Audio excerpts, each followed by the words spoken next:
Going across straight to the Chief Minister of West Bengal, who's speaking right now. Let's take a listen. I apologize to my election commission for their silence, for their total silence.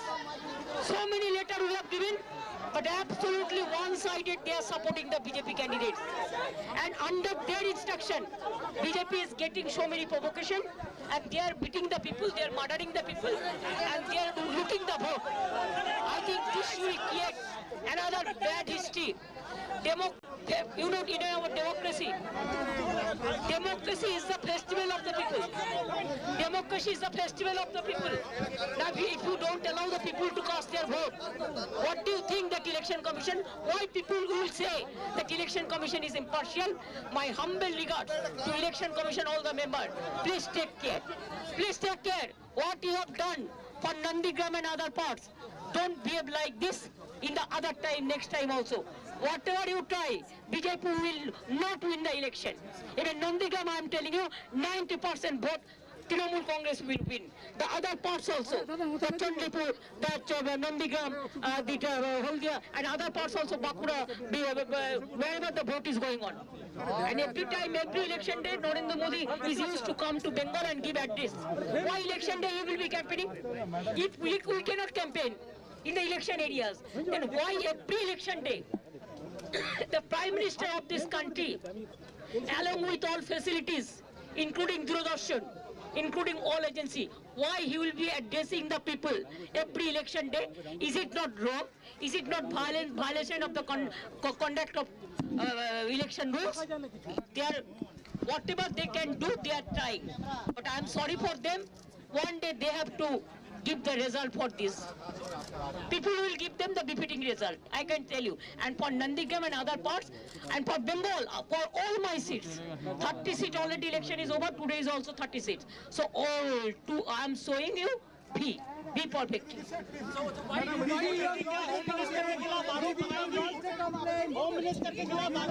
সেগুলো আমরা সমস্ত CCTV TV দেখে আমরা সমস্ত report নিয়ে বলবো that internal matter I can't discuss here in the room.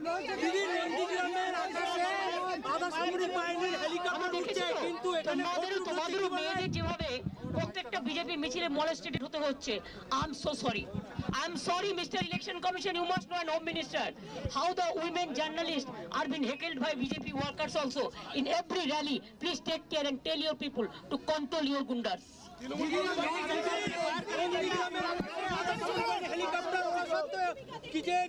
দেখুন, আমি ওনার সাথে পার্সোনালি কথা বলেছি, আমি পার্সোনাল সিক্রেসি মেনটেন করি।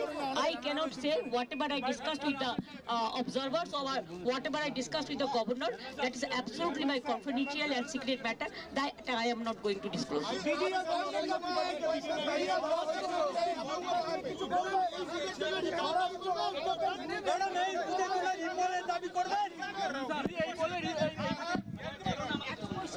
দিদি স্বরাষ্ট্রমন্ত্রীর ভূমিকা নিয়ে কিছু বলবেন?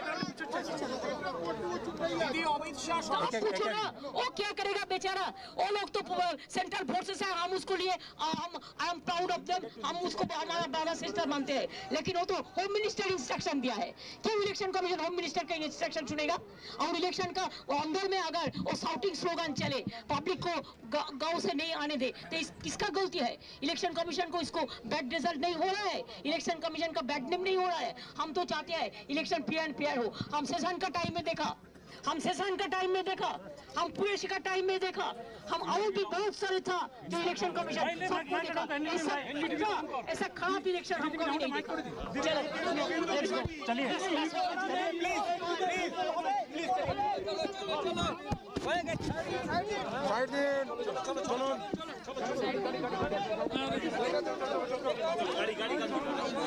গাড়ি গাড়ি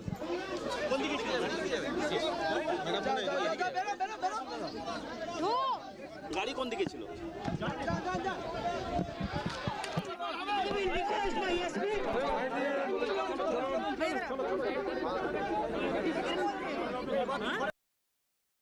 At a poll booth earlier today, Mamata Banerjee hitting out at the Election Commission. She's been saying that the Prime Minister is in fact also questioned how he is campaigning, because the Prime Minister did hold a rally and he spoke about Mamata Banerjee as a thorn really in West Bengal.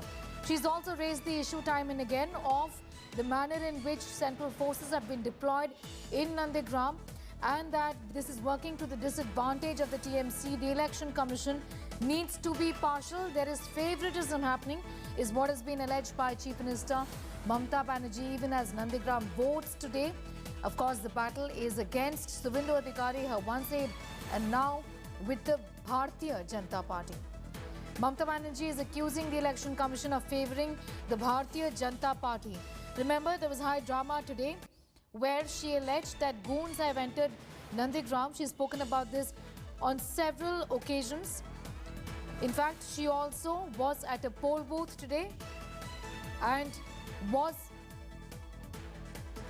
Okay, the Prime Minister is in Howrah. He's speaking right now. Let's go straight to the Prime Minister.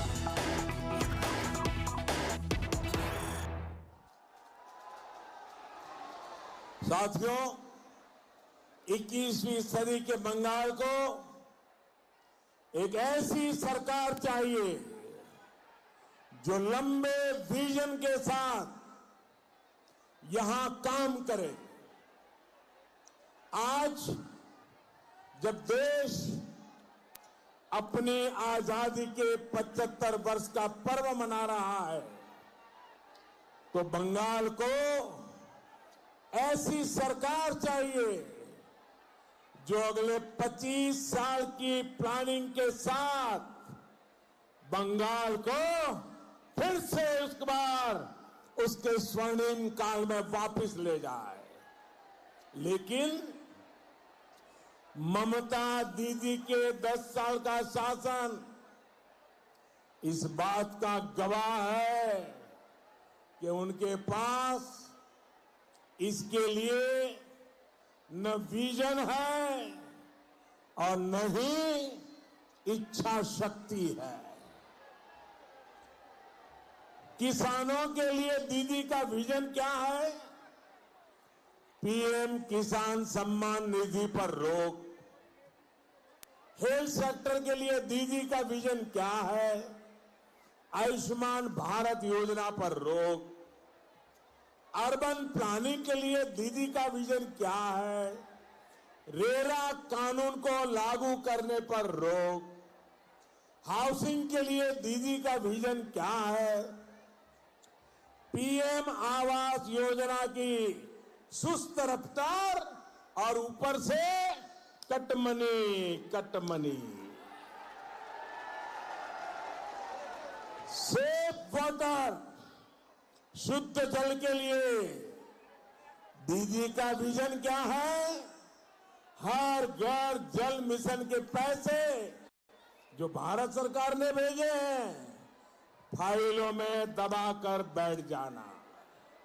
आप मुझे बताइए, क्या जो इस vision के साथ काम कर रहा हो वो बंगाल के सामर्थ्य के साथ न्याय कर पाएगा? इसलिए बंगाल की जनता ने, आप सभी ने ठान लिया है, दीदी को अब जाना ही होगा।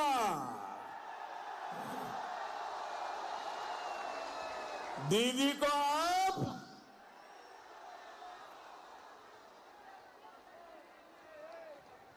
वैसे आज नंदीग्राम के लोगों ने ये काम पूरा कर दिया है।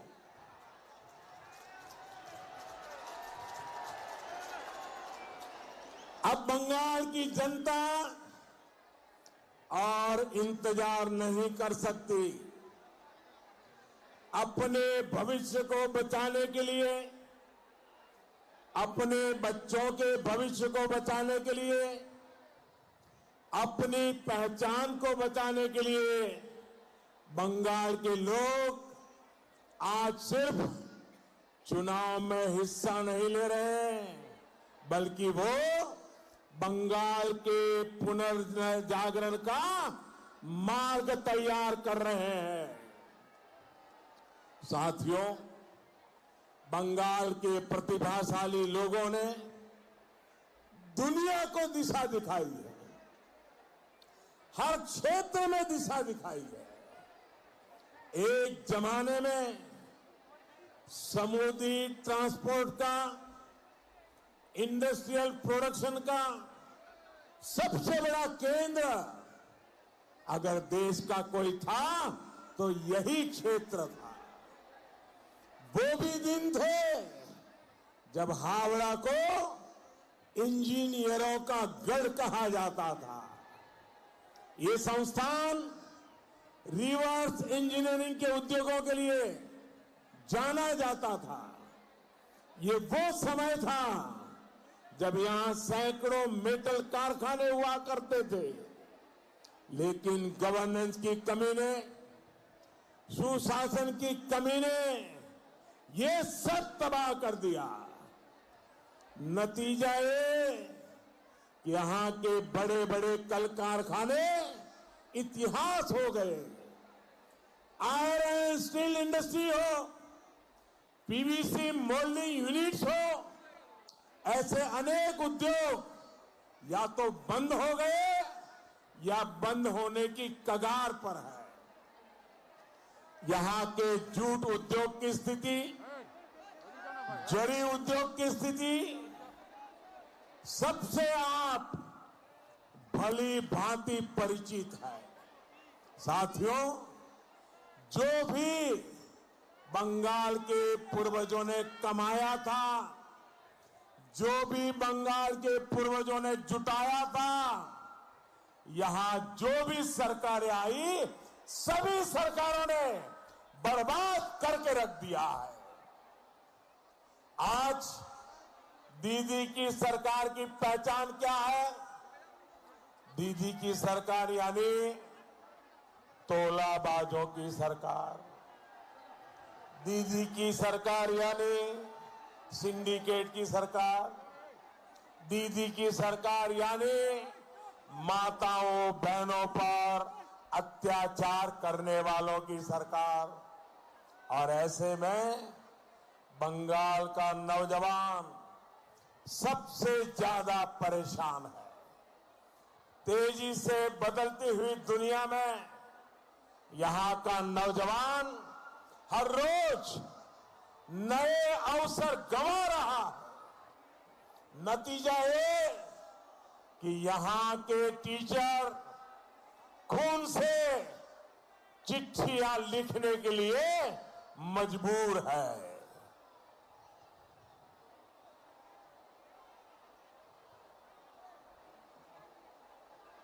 राज्य सरकार के कर्मचारियों को बराबर वेतन का लाभ नहीं मिलता। भर्तियों की लिस्ट पहले तो आती नहीं है, और अगर आती भी है तो उस पर तुष्टीकरण का ठप्पा लगाकर ही भेजा जाता है। दीदी ने यहां तय कर दिया है, सरकारी योजनाओं का लाभ पाना है तो कटमनी देनी पड़ेगी। सरकारी अस्पताल में इलाज कराना है तो कटमनी देनी होगी। यहां तक कि किसी को अंतिम संस्कार भी कराना है तो भी कटमनी देनी होगी। भाइयों और बहनों, ऐसे माहौल में क्या बंगाल में निवेश बढ़ सकता है? ऐसे माहौल में बिजनेस का माहौल कैसे बनेगा? ऐसे माहौल में नौजवानों से सपने कैसे पूरे होंगे? यहां जो उद्योग बीते 10 साल में फला फूला है वो है वसूली उद्योग, तोलाबाजी उद्योग, तस्करी उद्योग, माफिया उद्योग। दीदी ने गरीब से सेहत और नौजवान से उनका भविष्य छीन लिया। भाइयों और बहनों, जैसे जैसे 2 मई का दिन करीब आ रहा है, दीदी की बौखलाहट बढ़ती ही जा रही है। दीदी कभी मुझे बाहरी कहती है तो कभी टूरिस्ट कहती है। उनका गुस्सा देखकर मैं कभी कभी सोच में पड़ जाता हूं। जिस बंगाल की पवित्र धरती ने जय हिंद का नारा दिया, जिस बंगाल ने वंदे मातरम का उद्घोष किया, उस पवित्र धरती पर दीदी की इतनी संकीर्ण सोच। दीदी, ये किसके प्रभाव में बोल रही हैं आप?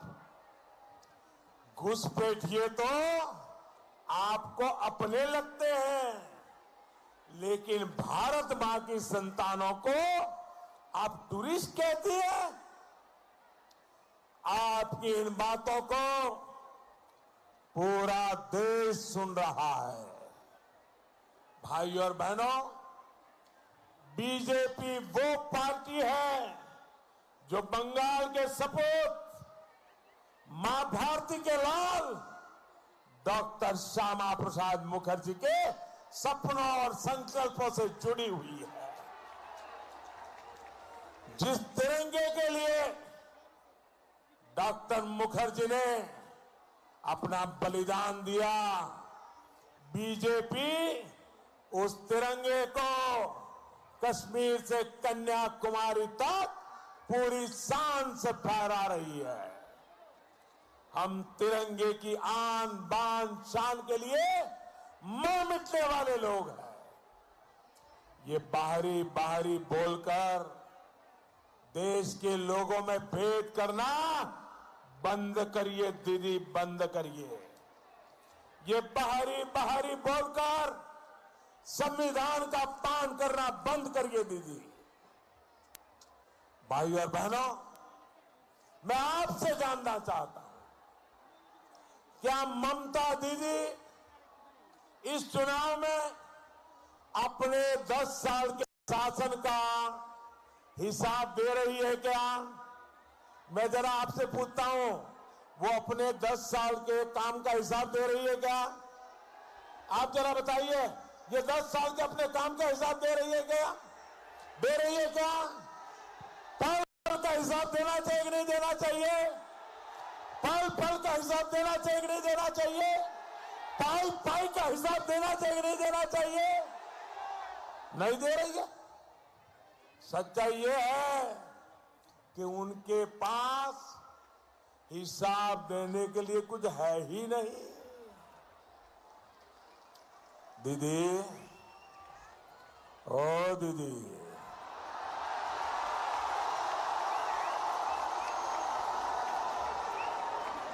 उलूबेड़िया के, हावड़ा के ये लोग आपसे जानना चाहते हैं, अम्फान राहत के पैसे कहां गए? जवाब देना चाहिए कि नहीं देना चाहिए? अच्छा, दीदी नहीं देती तो भतीजा दे दे।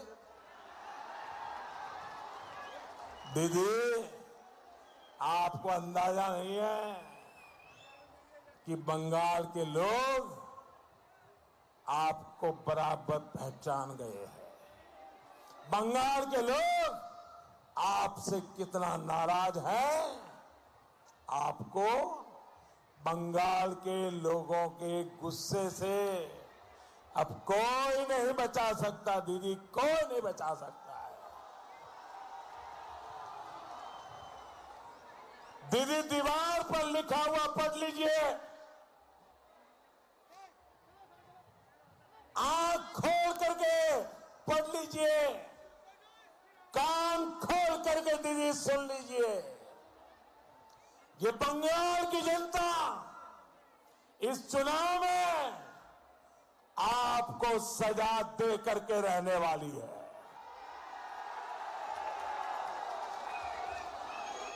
और पहले चरण के मतदान के बाद तो दीदी को भी इसका अच्छी तरह अंदाजा लग चुका है साथियों, अभी कुछ ही देर पहले नंदीग्राम में जो हुआ वो हम सब ने देखा है। ये दिखाता है दीदी अपनी हार मान चुकी है। ये दिखाता है बंगाल में बीजेपी की सरकार बनने जा रही है। दीदी अभी भी आखिरी तबक्का जो है उसके चुनाव के नामांकन अभी बाकी है। जरा बताइए ये अफवाह में कितनी सच्चाई है। यहां जो लोगों में कानाफूसी चल रही है कि आप अचानक किसी एक सीट पर आखिर में फॉर्म भरने जा रही हो, क्या ये सच्चाई है क्या? दीदी पहली बार आप वहां गई, वहां की जनता ने दिखा दिया। अब कहीं और जाओगी, ये बंगाल के लोग तैयार बैठे हैं। भाई और बहनों, बीजेपी बंगाल के चौतरफा विकास के लिए प्रतिबद्ध है। केंद्र सरकार यहां हावड़ा सहित कोलकाता से सटे इस पूरे क्षेत्र में आधुनिक कनेक्टिविटी पर बहुत अधिक फोकस कर रही है। मेट्रो सेवा का विस्तार आज तेजी से किया जा रहा है। हाईवे और रेल कनेक्टिविटी को भी सशक्त किया जा रहा है। हल्दिया से बनारस के बीच इनलैंड मोटरवे का विस्तार किया जा रहा है। इनलैंड मोटरवे को सस्ते ट्रांसपोर्ट का बेहतरीन माध्यम बनाने का प्रयास तेजी से चल रहा है। कनेक्टिविटी बेहतर होगी तो उद्योग के लिए, निवेश के लिए एक अच्छा माहौल बनेगा। भाई और बहनों, भाजपा की डबल इंजन की सरकार की पॉलिसी यहां के जूट उद्योग को बल देने की है। Launching a scathing attack on the Chief Minister, the Prime Minister campaigning in Howrah there. We'll